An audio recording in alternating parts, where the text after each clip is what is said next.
They called him a monster, a demon, a creature born from fire and darkness. But Glenn Jacobs, the man behind Kane, is living proof that your past doesn't define your future. The story begins with two brothers torn apart by tragedy. The Undertaker believed his little brother had perished in a fire he thought he had caused.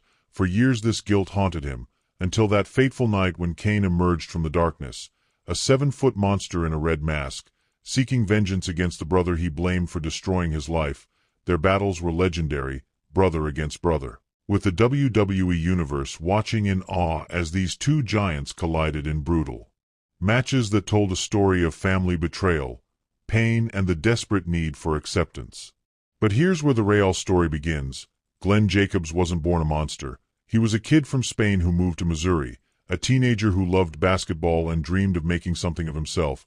Standing nearly 7 feet tall with a brilliant mind, he could have chosen any path, but he chose wrestling, not for fame or glory, but because he believed in the power of storytelling and connecting with people. Before becoming Kane, he struggled, wearing different masks, playing different characters, being told he wasn't good enough, facing rejection after rejection, but he never gave up.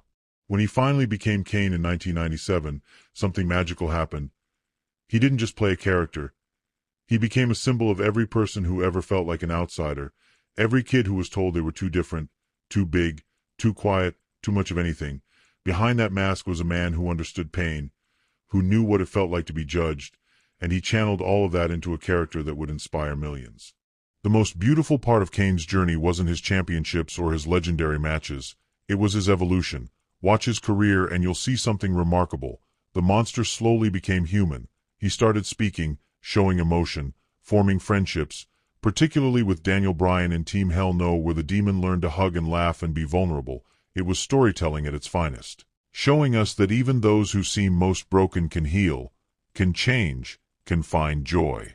Glenn Jacobs took that same philosophy into his real life.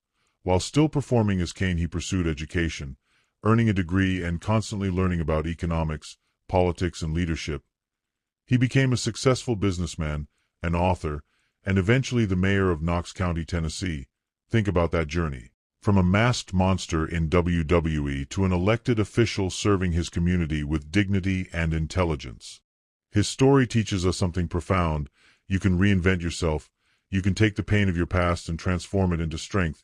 You can be multiple things at once, complex and contradictory, and still whole.